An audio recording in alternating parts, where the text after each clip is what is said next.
एक बार फिर से आप लोगों का बहुत बहुत इस्तकबाल करता हूँ मैं। आदाब अर्ज़ खुशामदीद। मेरा आज यहाँ पर लाइव आने का मकसद ये है कि पिछले कुछ दिनों से शहर के अंदर ये चर्चा चल रही है कि औरंगाबाद शहर के अंदर दोबारा एक लॉकडाउन होने जा रहा है।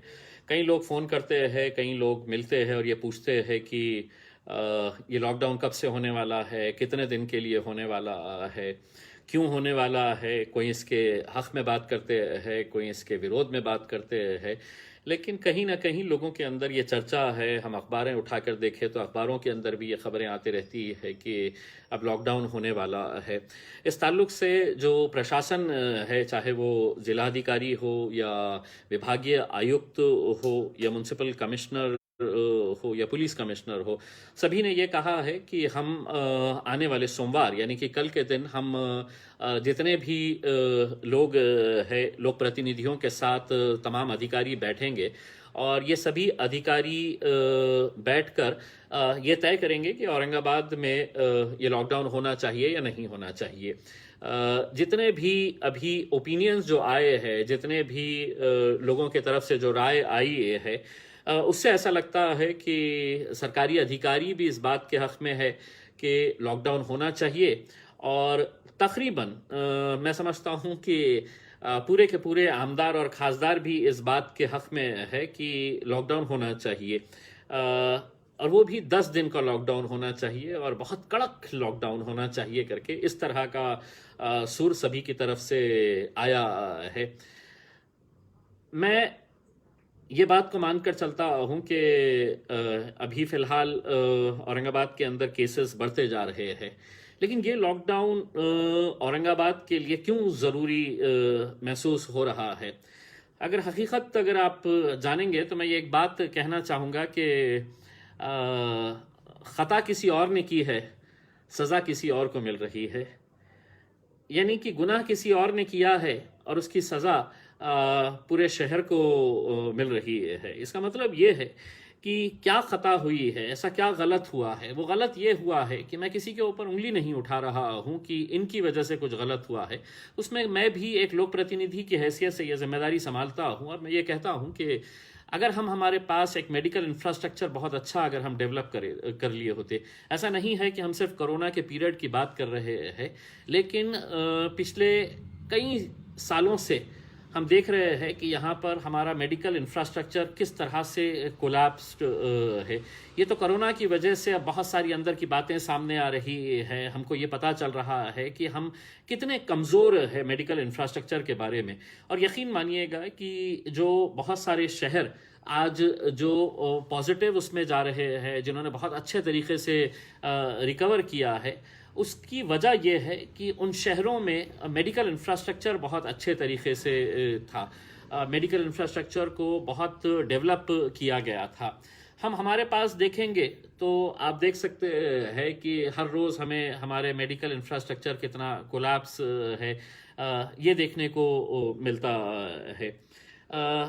अगर ये मेडिकल इंफ्रास्ट्रक्चर अच्छा होता तो शायद इतना लंबा हमारे पास जो आज कोरोना के केसेस आ रहे हैं, चाहे वो गवर्नमेंट के घाटी हॉस्पिटल हो, सिविल हॉस्पिटल हो या प्राइवेट हॉस्पिटल्स हो, वो नहीं होता है। लेकिन हमने कभी भी मेडिकल इंफ्रास्ट्रक्चर के ऊपर हमारा ध्यान नहीं दिया है। एक उदाहरण के तौर के ऊपर 2018 के अंदर 150 करोड़ रुपये, यस आपने सही सुना है, 150 करोड़ रुपये, 150 करोड़ रुपीस की हमने सुपर स्पेशलिटी बिल्डिंग बनाए घाटी के अंदर। उस वक्त सभी को इंटरेस्ट इस बात का रहता है कि बिल्डिंग बन जाए करके, क्योंकि जब बिल्डिंग बनती है तो कोई ठेका किसी को दिया जाता है और उस ठेकेदार से क्या क्या किया जाता है। अब इसके अंदर बहुत ज़्यादा विस्तृत में जाऊंगा नहीं क्योंकि आप लोग सब होशियार है।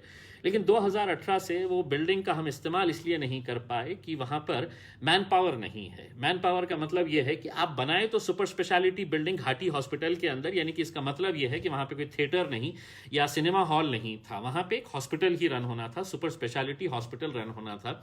यहाँ से जब प्रस्ताव गया कि ये इसके अंदर इतने कर्मचारी चाहिए, इतने डॉक्टर्स चाहिए, इतना नर्सिंग स्टाफ चाहिए, इतना क्लास 3 चाहिए, इतना क्लास 4 चाहिए, तो गवर्नमेंट रिप्लाई करती है कि इसका बोझा कौन उठाएगा, इनकी सैलरीज का बोझा कौन उठाएगा।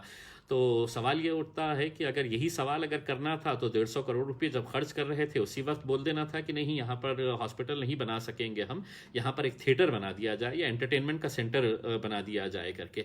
आपने जब सुपर स्पेशलिटी की बिल्डिंग बना दिए है, 2 साल हो गए हैं वो बिल्डिंग कंप्लीट होकर, और अगर आज हम उसका इस्तेमाल नहीं कर रहे हैं तो कहीं ना कहीं हम सत्ता में बैठे हुए लोग हो या प्रशासन हो या अधिकारी हो, ये सब की जिम्मेदारी थी कि यहाँ पर उद्घाटन करने के लिए तो बड़े बड़े नेता आ जाते हैं, लेकिन ये देखते नहीं है कि इसका उपयोग हो रहा नहीं हो रहा है करके। खैर, अगर मेडिकल इंफ्रास्ट्रक्चर होता तो दूसरी बात यह है कि अब 10 दिन के लॉकडाउन की बात हो रही है, और ये 10 दिन का लॉकडाउन तमाम लोक प्रतिनिधियों ने, तमाम अधिकारियों ने ये कहा है कि बहुत कड़क होना चाहिए करके। एक लोक प्रतिनिधि ने तो यहाँ तक कहा कि साहब अगर रोड के ऊपर कोई दिखे तो डंडे ये करो।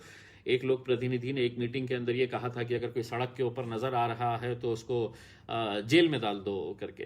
अब ये इस तरह के अगर ओपिनियंस और ये आते हैं तो आप सोचिएगा कि हम किस नज़रिए से देख रहे हैं। मैं किसी के ऊपर उंगली नहीं उठा रहा हूँ, लेकिन आप सोचिएगा कि जो लोग कल ये फैसला लेने वाले हैं वो कोई भी, ना तो मैं, ना मेरे शहर के आमदार, ना वो अधिकारी जो ये फैसला लेने वाले हैं, ना तो राशन की दुकान के सामने वो खड़े रहने वाले हैं, ना सब्जी तरकारी की उन्हें चिंता रहने वाली है, ना किराने का सामान की उन्हें चिंता रहने वाली है, क्योंकि हम सब के घर भरे हुए हैं। हमें ये सब करने की ज़रूरत नहीं है। सवाल ये है कि 10 दिन तक अगर आप ये तय कर रहे हैं कि सभी दुकानें बंद रहेगी, किराने की दुकान बंद रहेगी, सब्जी तरकारी की दुकान बंद रहेगी, गैरेजेस बंद रहेंगे, ऑटोमोबाइल शॉप्स बंद रहेंगे, छोटे मोटे तमाम कारोबार बंद रहेंगे, तो ये सवाल पैदा होता है। बल्कि एक हद तो ये हो गई है कि एक लोक प्रतिनिधि ने यहाँ तक कह दिया है कि साहब पूरे मेडिकल स्टोर्स भी बंद कर देना चाहिए करके, मेडिकल स्टोर्स भी नहीं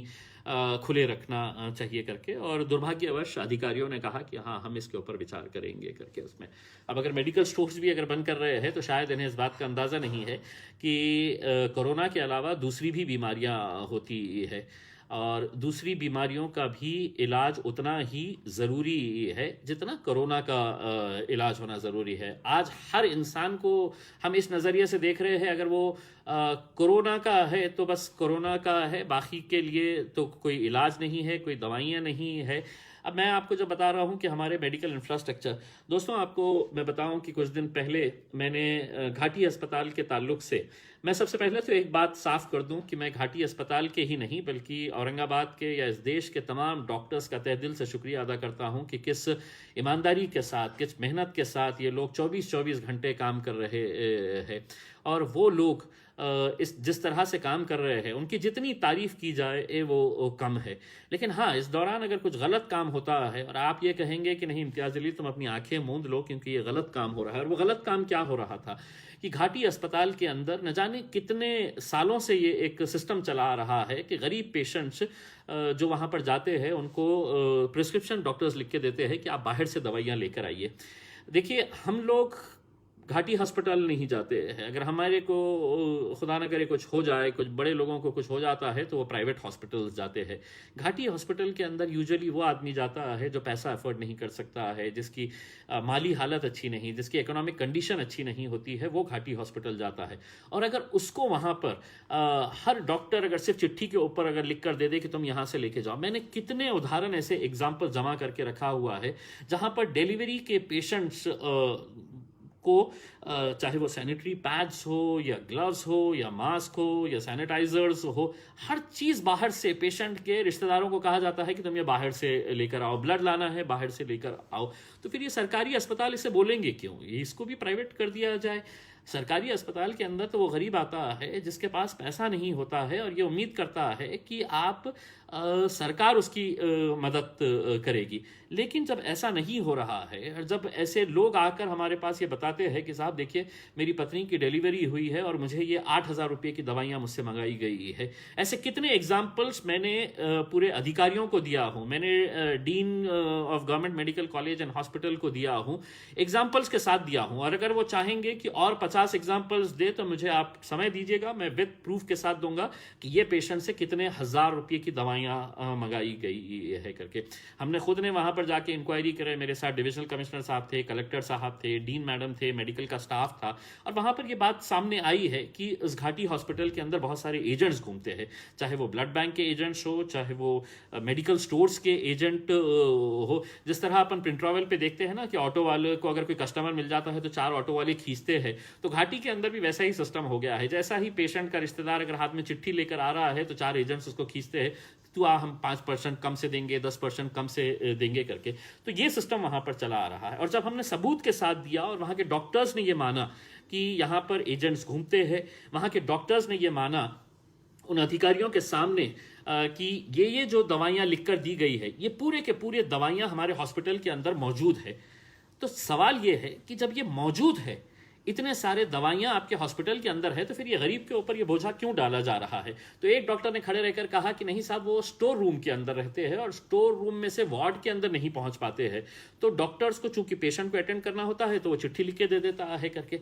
यानी कि आप सोचिएगा कि किस तरह का एक अंधाधुंध कारोबार वहां पर चल रहा है। मैंने ये मुद्दा उठाया है और स्वाभाविक है कि जिस हॉस्पिटल का जो प्रमुख होता है, अगर उसकी नाक के नीचे ये सब हो रहा है तो कहीं ना कहीं अकाउंटेबिलिटी फिक्स होनी चाहिए।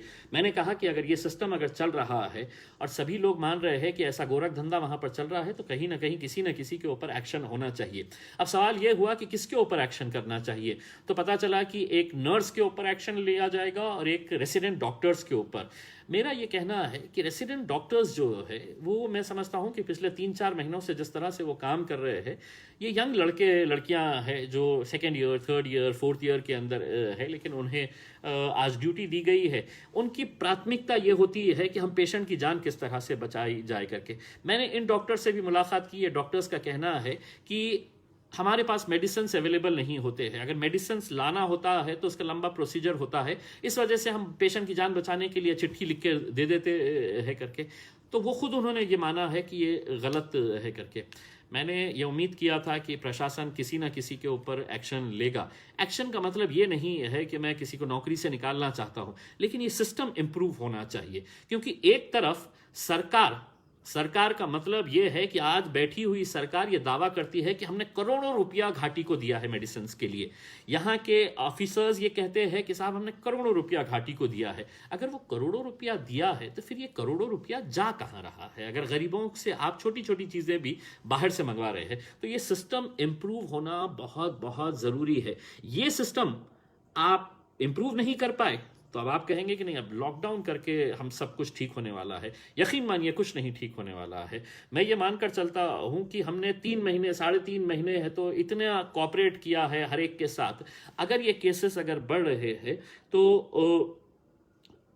10 दिन की बात अगर हो रही है, और अगर कोई ये दावा करता है कि 10 दिन के बाद 11वें दिन है तो पूरी तरह से ये खत्म हो जाएगा, कोरोना खत्म हो जाएगा, तो कल का क्यों इंतजार कर रहे हैं? 10 तारीख का क्यों इंतजार कर रहे हैं? चलिए कल से हम आपका पूरा साथ दे देते हैं। लेकिन ऐसा नहीं है। बेसिकली हम ये चाह रहे हैं कि लोगों के अंदर एक सेल्फ डिसिप्लिन आना चाहिए, और वो सेल्फ डिसिप्लिन का मतलब ये है कि हर एक ने मास्क पहनना चाहिए, बाहर निकलते वक्त सोशल डिस्टेंसिंग मेंटेन करना चाहिए, सैनिटाइजर का इस्तेमाल करना चाहिए, साबुन का इस्तेमाल करना चाहिए।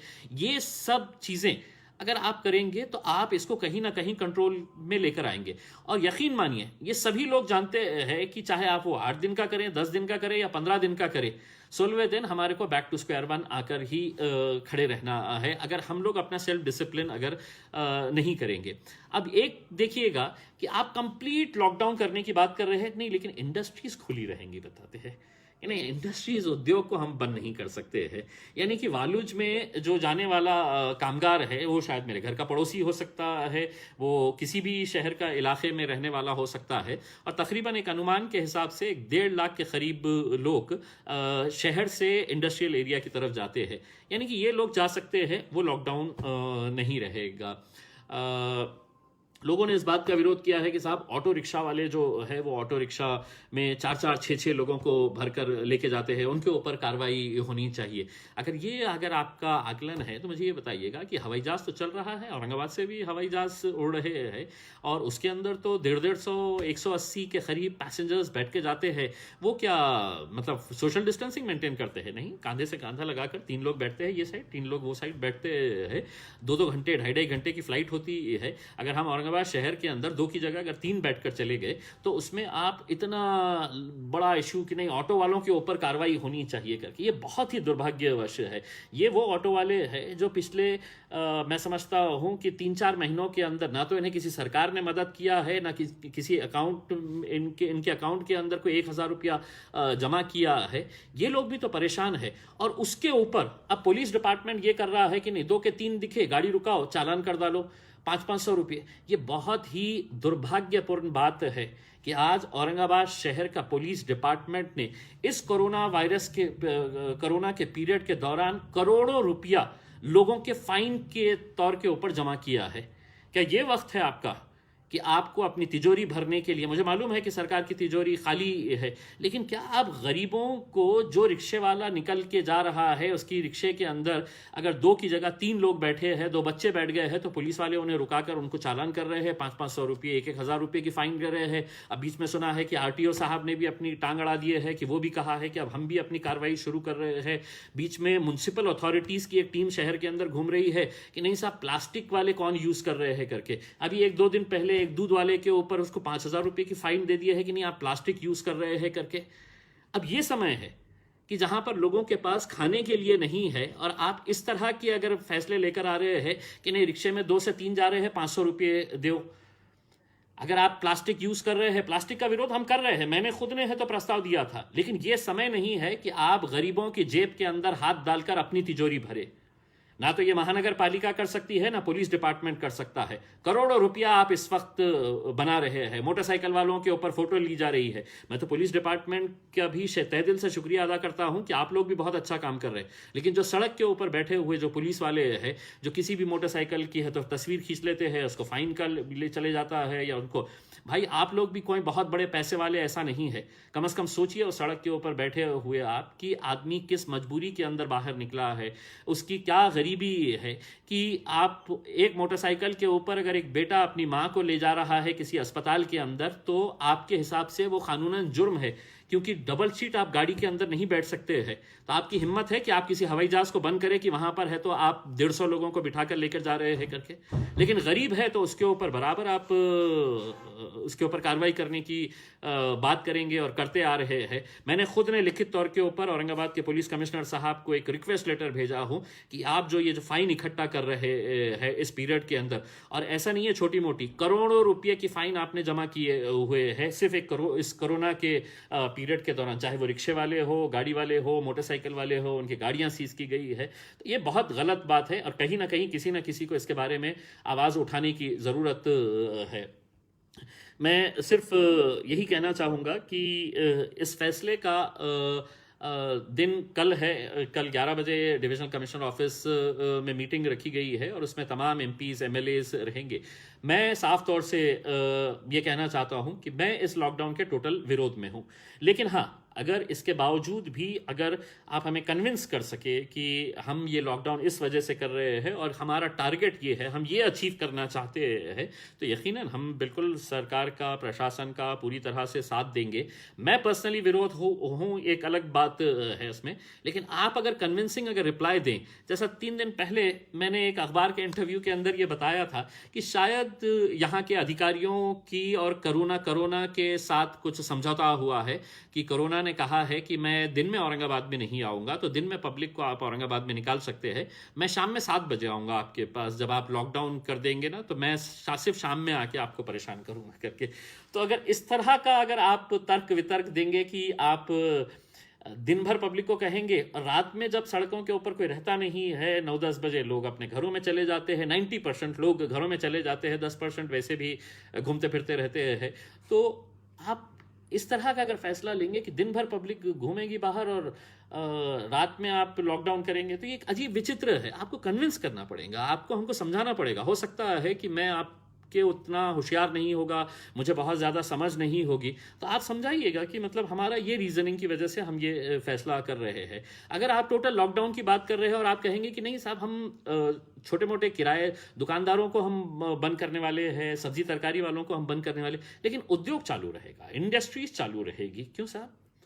अगर औरंगाबाद की इंडस्ट्री को आप चालू रखेंगे और बाकी सबको बंद करेंगे, तो आप ऐसा करिएगा कि सब इंडस्ट्रीज वालों को बोलिएगा कि आपके पास जितने कर्मचारी वहां पर आ रहे हैं, तो आप जितने दिन का लॉकडाउन है उनको उसी इंडस्ट्रीज के अंदर रहने दीजिएगा, उनको यहाँ पर वापस औरंगाबाद के अंदर मत बुलाइए। अगर लॉकडाउन करना है तो आपको लॉकडाउन सही तरीके से करना है। ऐसा नहीं है कि नहीं मैं इसके लिए इसको खुला रखूंगा, इसको बंद कर दूंगा। आपको ये फैसला लेना सभी के लिए एक बहुत ही चुनौतीपूर्ण है, लेकिन मैं सिर्फ इतना ये कहना चाहता हूँ कि लोक प्रतिनिधियों ने भी ये सोचना चाहिएगा कि हम लोग हर बात हम सरकार की हाँ में हाँ मिलाकर नहीं कर सकते हैं, किसी ना किसी को सवाल तो करना ही पड़ेगा। और मैं सवाल इसलिए कर रहा हूँ कि 10 दिन आप सोचिएगा कि वो गरीब आदमी कहाँ से सब्जी तरकारी लेकर आएगा अगर आप सब्जी तरकारियाँ बंद कर देंगे। मेरे घर में बहुत बड़ा फ्रीज़र है, आपके घर में बहुत बड़े फ्रीज़र्स है, रेफ्रिजरेटर्स है, आप सब्जी 8 दिन का 10 दिन का नहीं 1 महीने का भी रख सकते हैं। लेकिन वो गरीब आदमी जो दिन में कमाता है वो जाकर लेकर आता है, तो उसके बारे में भी सोचने की ज़रूरत है। साथ ही साथ जब पहला लॉकडाउन हुआ, दूसरा लॉकडाउन हुआ, तो बहुत सारे एनजीओज ने, बहुत सारे राजनीतिक पार्टियों ने सड़क के ऊपर निकल के आए, अपने तौर के ऊपर जिसकी जैसी हैसियत थी उस हिसाब से उन्होंने ये किया है। मुझे बहुत सारे लोग कहते हैं की मराठीत बोला, मी मराठीत याच्यानंतर बोलण्याचा नक्की प्रयत्न करेल, एक हिंदी में हो जाने दीजिएगा, मैं मराठीमध्ये पण बोलू याच्या बाबतीत। तो बहुत सारे लोगों ने गरीबों की मदद के लिए कम्युनिटी किचन्स बनाए, फूड किट्स बनाए और बहुत सारी चीज़ें बांटे हैं करके। अब ये 10 दिन के दौरान अब पता नहीं है कितने एनजीओज आएंगे, कितने राजनीतिक पार्टियां आएंगे। सरकार को ये बताना पड़ेगा कि कितने कम्युनिटी किचन्स आप खोलने वाले हैं उन गरीब बस्तियों के अंदर जहां पर लोगों के पास पैसा नहीं है। जितना पैसा था वो पुलिस डिपार्टमेंट ने फाइन के तौर के ऊपर ले लिया है, या म्यूनसिपल अथॉरिटीज़ ने प्लास्टिक की पिशवी के नाम के ऊपर है तो प्लास्टिक का आप इस्तेमाल कर रहे हैं करके ये कर लिया है। ये बंद करिए। देखिए, आप ऐसे मुश्किल की घड़ी के अंदर लोगों के साथ खड़े रहने की ज़रूरत है। आप इस तरह की अगर हरकतें करेंगे कि नहीं आपको हम फाइन करेंगे, चालान करेंगे और आपके पास के जेब में जितने पैसे हैं हम अपनी तिजोरी भरेंगे, तो ये किसी भी डिपार्टमेंट को शोभा नहीं देता है, महाराष्ट्र सरकार को शोभा नहीं देता हूँ। इस मुद्दे को मैं हाईएस्ट लेवल तक लेके जाऊंगा और आने वाले लोकसभा के अधिवेशन के अंदर भी इस मुद्दे के ऊपर बात उठाऊंगा। तो कल 11 बजे यह फैसला लिया जाना है। मैंने अपने फेसबुक पेज के ऊपर एक सवाल लोगों से पूछा है कि चूंकि मैं आप लोगों का प्रतिनिधित्व करता हूं, आपकी राय सबसे अहम है, आप ही लोगों की वजह से मैं चुनकर आया हूं, तो आप लोग अपनी राय दीजिएगा कि हमको लॉकडाउन चाहिए या नहीं चाहिए। और अगर उसके अंदर कुछ लॉजिकल रीज़न है तो मुझे आप बताइएगा कि ये लॉजिकल रीज़न है जिसकी वजह से हमको चाहिए, जिसकी वजह से नहीं चाहिए। आपका फैसला सारा आंखों पर होगा और जो भी फैसला होगा वो कल आपको दिखा दिया जाएगा। बहुत बहुत शुक्रिया, धन्यवाद, थैंक यू वेरी मच। मैं 2 मिनट के बाद है तो मराठी के अंदर बोलूँगा, तो मराठी ऑडियंस जितनी भी है अगर वो मुझे मराठी के अंदर सुनना चाहती है तो 1-2 मिनट के बाद मैं आपके साथ मराठी के अंदर बात करूँगा। बहुत बहुत शुक्रिया, थैंक यू वेरी मच।